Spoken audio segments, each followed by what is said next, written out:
नमस्कार। आज से हम लोग सुनेंगे और पढ़ेंगे 14 फेरे।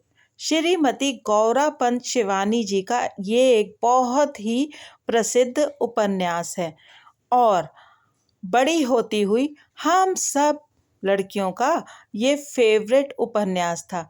फेवरेट इसलिए क्योंकि इसमें जो अंत है वो सुखांत है, क्योंकि शिवानी जी की कहानियों में और उपन्यासों में अंत प्रायः दुखद ही होता था।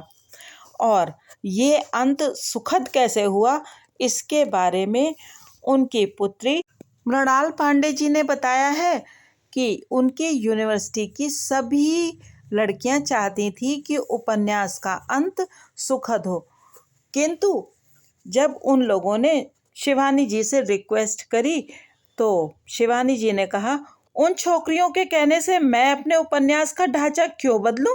भाई हद है। लेकिन आगे मृणाल जी बताती हैं कि उनकी ममेरी बहन के बहुत दबाव देने पर शिवानी जी ने इस उपन्यास का अंत सुखद कर दिया। शिवानी जी गुजरात, उत्तर प्रदेश और अपनी किशोरावस्था में शांति निकेतन में भी रही हैं, अतः उनकी लेखन शैली में ये सब स्थान एकदम सजीव हो उठते हैं। तो चलिए प्रारंभ करते हैं हम सब का बहुत ही फेवरेट उपन्यास 14 फेरे। ऊंचे नारियल और ताड़ के वृक्षों से घिरा नंदी अपने असंख्य कक्ष गवाक्षों की जगमगाती बत्तियों से किसी जंगी जहाज सा लगता था। दूर से किसी भड़कीले होटल सा दिखता वह अनुपम उत्तम सौध बंगाल के कुशल शिल्पियों की चतुर कला का उत्कृष्ट नमूना था। कलकत्ते में एक से एक भड़कीले प्रासाद हैं, दमकीली अट्टालिकाएं हैं, किंतु नंदी का सौंदर्य वास्तव में मौलिक था। सुना है किसी फ्रेंच इंजीनियर को मोटी रकम देकर कर्नल ने नंदी का नक्शा बनवाया था। वह एक आलीशान अट्टालिका नहीं, हिंदू कला के इतिहास के किसी स्वर्ण युग की जीवंत झांकी थी। कहीं पर दक्षिण के महाबलीपुरम के गुहा द्वार पर अंकित चित्रों की अनुकृतियां अंकित थीं, कहीं पल्लव शैली के ऊंचे शिखरों को जावा और अन्नाम के मंदिरों का रूप देकर गगनचुंबी मोहक मरोड़ों में मोड़ दिया गया था। दक्षिण की प्राचीन तक्षण शिल्पकला बंगाल के कुशल आधुनिक शिल्पियों की चतुर अंगुलियों में पुनः प्राणवान हो उठी थी।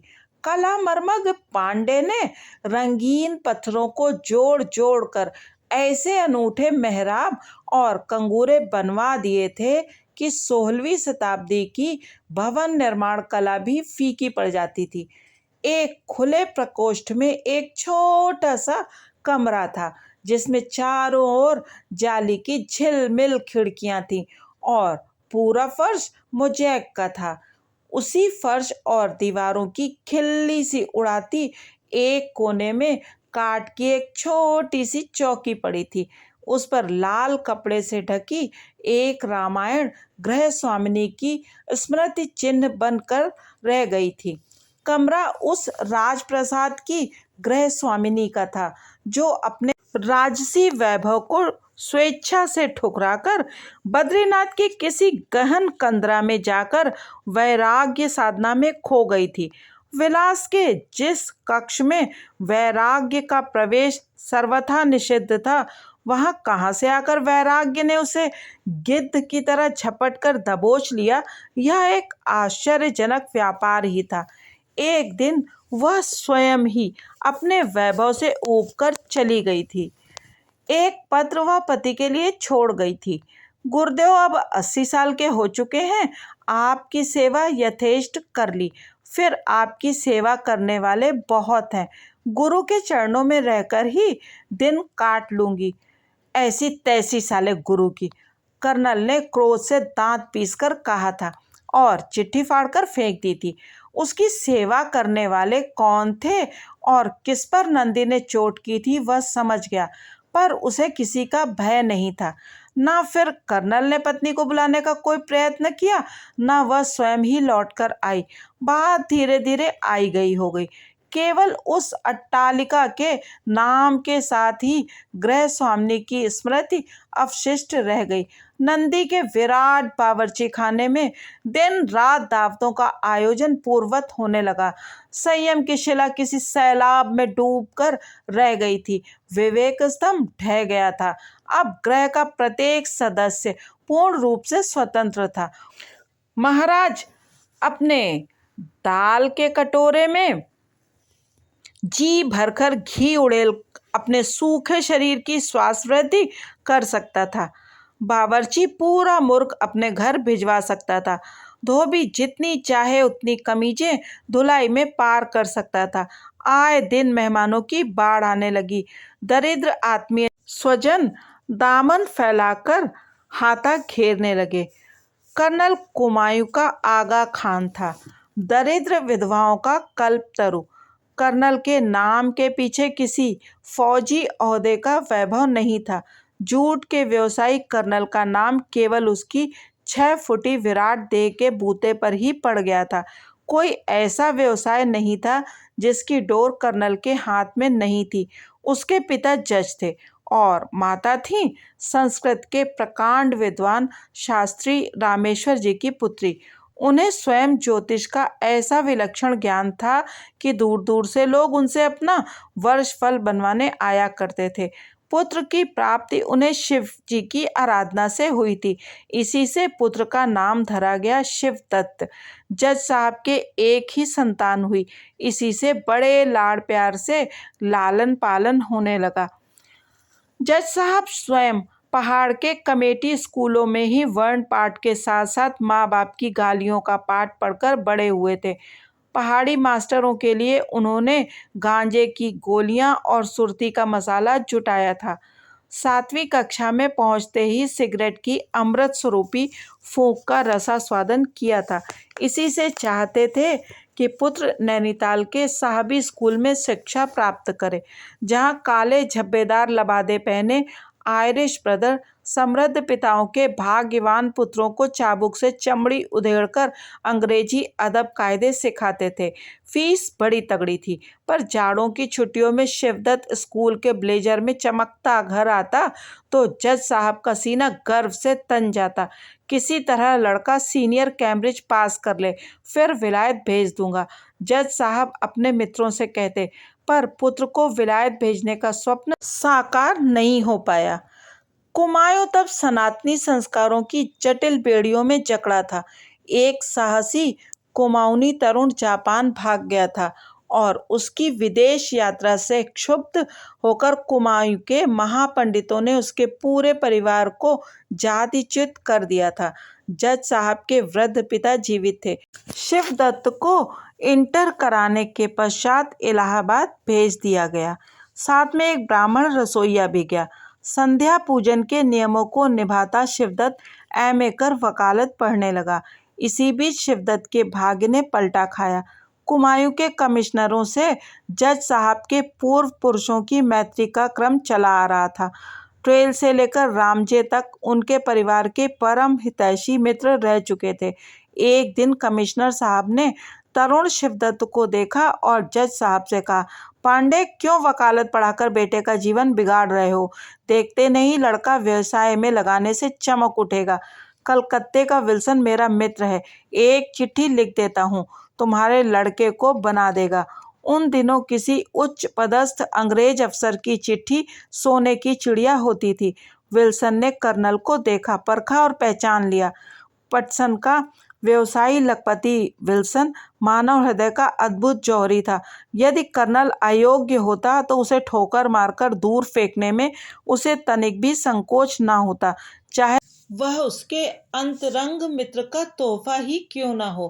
पर वह तो सचमुच ही बहुत प्यारा पहाड़ी तोहफा निकला। युवा शिवदत्त के बुद्धि दीप्त चेहरे की तीखी दृष्टि ने ही विल्सन को सबसे अधिक प्रभावित किया। दृष्टि क्या थी? अच्छी खासी सर्जन की तेज छुरी थी, जो संपर्क में आने वाले व्यक्ति के हृदय में धंसकर मन का सच्चा हाल जान लेती थी। विल्सन को ऐसी ही तीखी दृष्टि की आवश्यकता थी।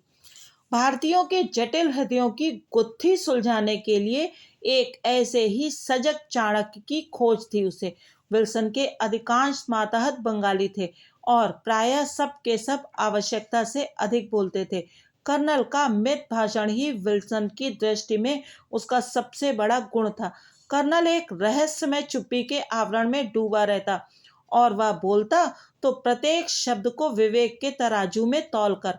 उसकी आवाज नरम थी पर आवश्यकता पड़ने पर गर्म भी हो सकती थी। ऑफिस के सारे कर्मचारी उससे थर थर कांपते थे। वह जानता था कि दिन रात की चिड़चिड़ और धमकियों से ऑफिस का अनुशासन नहीं साधा जाता। एक ही बार गरज कर जैसे शेर बब्बर पूरे जंगल को सहमा देता है, उसी प्रकार यदा कदा एक आध बार गरज कर वह सबकी मूछें नीची कर देता। कर्नल का दंभ भी उसके व्यक्तित्व का एक विशेष अंग था। वह ऐसे चलता जैसे वह पूरे संसार का एक छत्र निरंकुश सम्राट हो। उसकी छोटी आंखों में दूसरों की खिल्ली सी उड़ाता उसका अहम भाव उसके गर्वीले स्वभाव को और भी स्पष्ट कर देता। उसके इसी दंभी स्वभाव ने उसके मित्रों की संख्या बहुत कम कर दी थी। शत्रु ही अधिक थे, किंतु कड़े से कड़े शत्रु का सिर भी वह बड़ी निर्ममता से कुचलकर फेंक सकता था। तुम्हारे अदब कायदे और बुद्धि देखकर मुझे अनायास ही लॉर्ड चेस्टरफील्ड का स्मरण हो आता है पांडे। विल्सन साहब उसके चौड़े कंधे थपथपाकर कहते तो वह किसी कुशल फौजी अफसर की भांति शरीर को काट कासा बनाकर खड़ा रहता। Thank you sir. वह अनोखी अदा से साहब की प्रशंसा ग्रहण करता, पर उसके गंभीर चेहरे पर आत्मश्लाघा की एक रेखा भी नहीं उभरती। धीरे धीरे विल्सन की अनुपम शिक्षा ने उसे कुशल व्यवसायी बना दिया। बड़ी बड़ी फर्म से उसके लिए बुलावे आते, पर अब वह अपनी जड़ के सहारे अभिमान से खड़े होने योग्य पुष्ट तमाल तरु था। किसी का आश्रय लेकर बढ़ने पनपने वाली वन्य लता नहीं। विल्सन साहब उसे अपने पुत्र से भी बढ़कर मानते थे। व्यापार संबंधी कोई भी जटिल समस्या होती, पांडे उसे मिनटों में सुलझा देता। कर्मचारियों की हड़ताल होती तो बागियों को बेरहमी से उखाड़कर फेंक देता। इधर विल्सन साहब को स्वदेश की याद भी सताने लगी थी। विल्सन एक कुशाग्र बुद्धि के दूरदर्शी पुरुष थे। वे जान गए थे कि एक न एक दिन अंग्रेजों को सोने की चिड़िया की ममता की डोर को काटकर जाना ही पड़ेगा। विल्सन साहब अब यथेष्ट गरिमा बटोर चुके थे। अपना कारोबार समेटकर इंग्लैंड जाने लगे तो बड़े आग्रह से पांडे को भी साथ ले लिया। जज साहब ने चुपके से अनुमति दे दी। समाज का घोर विरोध उन्होंने स्वयं झेल लिया, किंतु पुत्र की उन्नति का द्वार अवरुद्ध नहीं होने दिया। पांडे कितना घूमा, ज्यूरिक, वियना, फ्रांस, इटली, जावा, सिंगापुर, बर्मा, कुछ भी बाकी नहीं रहा। इसी बीच विल्सन साहब का देहांत हो गया। यह पांडे के लिए बड़ी कड़ी चोट थी। शोक से विह्वल होकर वह घर लौटने को व्याकुल हो उठा। विल्सन ने ही आज तक हाथ पकड़ पकड़ कर उसे सफलता की दुर्गम चढ़ाई पार करवाई थी। अब उसकी बाह कौन गहेगा। स्वदेश लौटकर उसने अपने मृत स्वामी का कारोबार फिर चला लिया। विदेश से लौटने पर उसकी व्यवसायी बुद्धि और भी प्रखर हो गई थी। कुछ ही दिनों में वह कलकत्ते के प्रमुख व्यवसायियों में से एक था। पुत्र की महिमा से जज साहब और भी महिमामय हो उठे थे। एक से एक लड़कियों की कुंडलियां आने लगी थीं, पर उन्होंने अपने विलायती पुत्र के लिए एकदम ही देशी कन्या ढूंढकर वागदान कर दिया। तब कुमायूं में कन्या का रूप रंग नहीं, कुल और गोत्र देखा जाता था। विवाह का दिन नियत कर कर्नल को तार कर दिया गया था। कर्नल की माँ का मायका नाहन में था। नाहन की प्रवासनी कुमायूनी रमणियां अपने सौंदर्य के लिए सदा से प्रसिद्ध रही हैं। इसी से कर्नल को भी विशेष आपत्ति नहीं हुई थी। विवाह हुआ और वह विवाह बहुत दिनों के लिए कुमायूं के परिवारों में चर्चा का विषय बन गया। बारात के आगे झूमते हाथी, जलती मशालें और आकाश को रंगीन बनाती आतिशबाजियां, सब कुछ कुमायूं के भोले सरल बारातियों के लिए एकदम नया अनुभव था। बताशा सी खस्ती कचौड़ियाँ, फेनीदार बालूशाहियाँ और उनसे भी मीठी नहान की सुंदरियों की बंकिम चितवनों ने बारातियों को मोह लिया। ऐसी ऐसी मीठी गालियां गाई गईं कि समधी रस विभोर हो उठे। दहेज में मीना के गागर, चांदी का पानदान, मामा के यहाँ का भात आदि सब पहाड़ी बिरादरी के लिए एक नई टीम टाम थी। पहाड़ में केवल 1.25 जमाता को थमाकर कुश और हल्दी के बूते पर ही कन्यादान दिया जाता था। आज पहली बार विवाह की परंपरा ने नई करवट बदली थी। गठरी से सिमटी अपनी नई पत्नी को देखकर कर्नल को एक और चेहरे की स्मृति विह्वल किए दे रही थी। घोड़ा भगाती पैट्रिशिया विल्सन, जिसकी किशोर पिंडलियां तंग जोधपुरी में उभर आती थीं।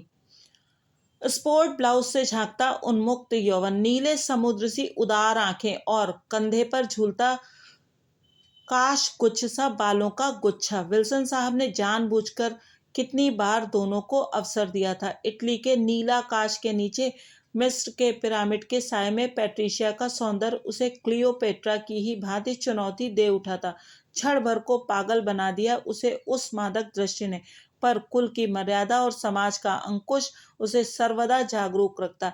जब कभी चित्त का विद्रोही घोड़ा इधर उधर मुंह मारता, वह विवेक की लगाम खींचकर राह पर ले आता।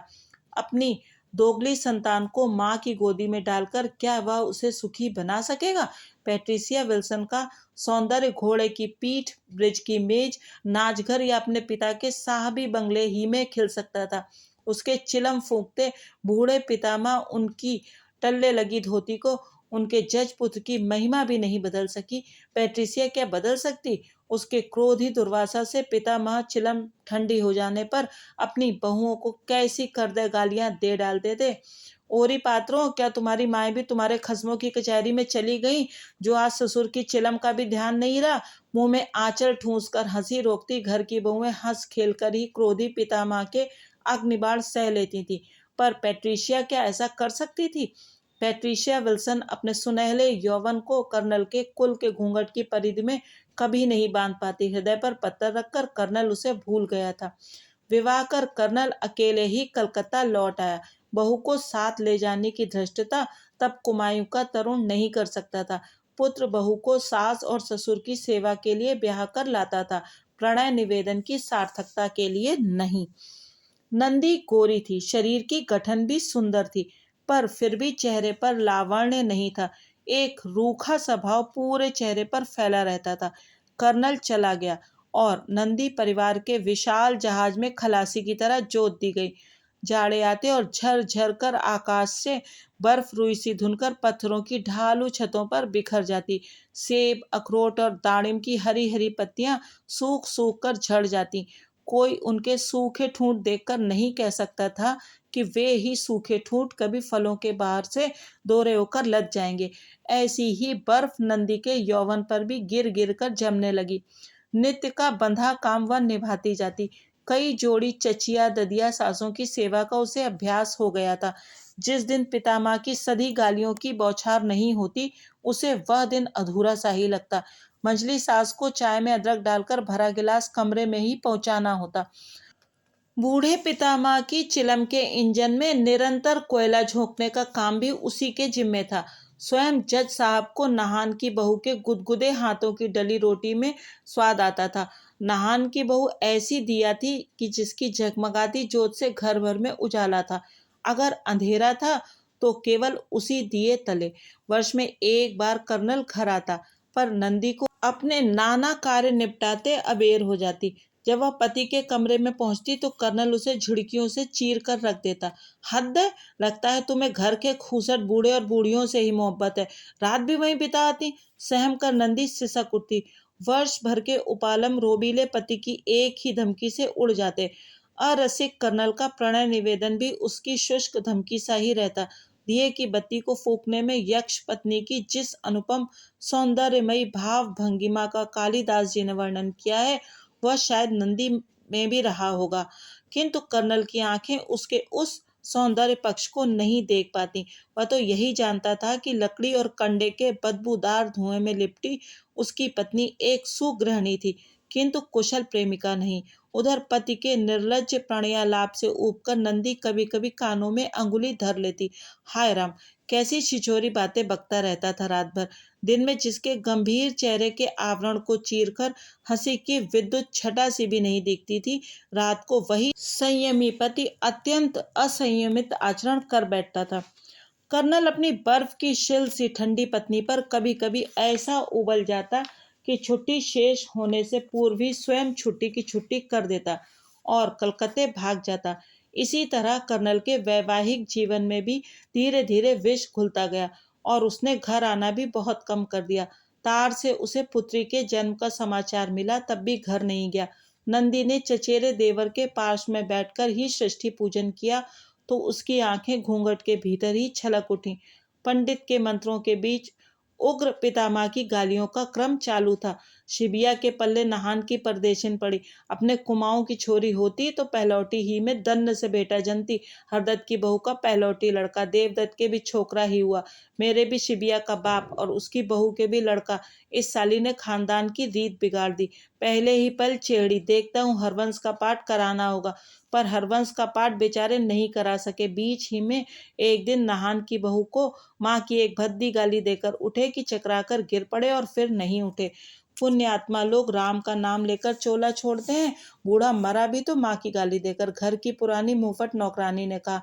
गोबर से जमीन लीप पोत कर लेटा दिया गया और फिर सधे स्वर में घर की बहुओं के संवेद क्रंदन ने दिक दिगंत गुंजा दिए। मन ही मन प्रसन्नता के विमानों पर उड़ती घर की बहुएं बड़ी देर तक रोती चीखती रहीं। एक भयंकर युग का अंत हो गया था। वह ग्रह के स्वामी की नहीं, किसी विराट दानव की देह पड़ी थी, जिसके आतंक से नहान की बहू ने अपने पति की भी अवहेलना कर दी थी। वही मृत्यु में कितना भोला और असहाय लग रहा था। लोगों में कानाफूसियां हो रही थी। बूढ़ा पंचकों में मरा है, ना जाने किस किस को ले जाएगा। हुआ भी ऐसा ही। 13वीं करके जज साहब लौटे तो बोले छाती में बड़ा दर्द है। डॉक्टर बुलाने के बदले ये पति की कुंडली लेकर बैठ गई। ब्रह्मा की गोद में भी जज साहब बैठे हों तो भी काल खींच कर ले जाए, ऐसा विचित्र योग था। उन्होंने सिर से पैर तक श्रृंगार किया, पान खाकर बड़ी सी बिंदी टिकुली लगाई और पिछवाड़े के कमरे में जाकर द्वार बंद कर लिए। थोड़ी देर बाद पूरे घर में कोहराम मच गया। डॉक्टर ने आते ही सबके कलेजे में तीर सा मार दिया। हृदय गत बंद हो गई थी। एक सूतक की छूट दूर भी नहीं हुई थी कि यह वज्रपात हो गया। कंधा लगाने को बेटा भी उतनी दूर से नहीं आ सकता था। जज साहब की बहू की ढूंढ मची। बड़ी देर तक द्वार खटखटाने पर जब द्वार नहीं खुला तो कुल्हाड़ी से द्वार तोड़ दिया गया। 16 श्रृंगार के सती लक्ष्मी की निर्जीव देह पति के विवाह के रेशमी पीताम्बर से बंधी झूल रही थी। दोनों को एक ही अर्थी पर सजाकर राम नाम सत्य की महत्ता को भूल लोग सती मैया की जय करते शमशान ले गए। तीसरे दिन कर्नल पहुंचा। क्रिया करके वह घुटनों तक धोती पहन, सिर मुड़ाकर सफेद कपड़े का छोपा बांधकर घर लौटा तो नंदी को पहली बार पति को देखकर किसी प्रकार का भय नहीं हुआ। घनी मूछों की यवनिका ने झूठ मूठ ही पति के चेहरे को भयावना बना दिया। 13वीं कर जब कर्नल कलकत्ता जाने के लिए सामान बांधने लगा तो नंदी ने भी अपना सामान तैयार कर लिया। क्यों, या क्या, तुम कहाँ चल रही? उसने आश्चर्य से पूछा। आपके साथ। पत्नी के दृढ़ कंठस्वर से वह चौंक गया। अब मैं यहाँ किसके पास रहूंगी? चचिया तैया सासों की मैंने यथेष्ट सेवा कर ली, अब आपकी करूंगी। उसने हंसने का उपक्रम भी किया था। वाह, बड़ी देर में मेरी सेवा का ध्यान आया, पर तुम्हें मैं कहाँ ले जाता फिरूंगा? मुझे दिन रात दौरे पर रहना पड़ता है, ना हो तो थोड़े दिन मायके रह आओ, सुविधा होने पर तुम्हें बुला लूंगा। फिर नंदी ने कुछ नहीं कहा। भाई आकर उसे लिवा ले गए। मायके में भी माँ नहीं थी। पिता का पहले ही देहांत हो गया था। भाई रेवती रमण की कविराजी की दुकान थी।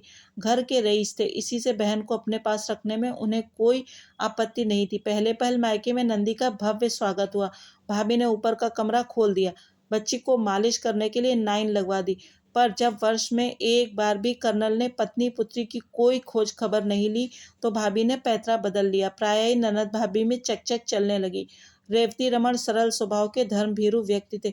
बहन के मन की व्यथा से वे भी व्यथित थे, किंतु पत्नी से दबते दबते एकदम ही दब्बू बन गए थे। नंदी को किसी प्रकार का कष्ट न हो इसका वे विशेष ध्यान रखते, किंतु ननद भाभी के व्यवहार में कटुता विषम होती गई।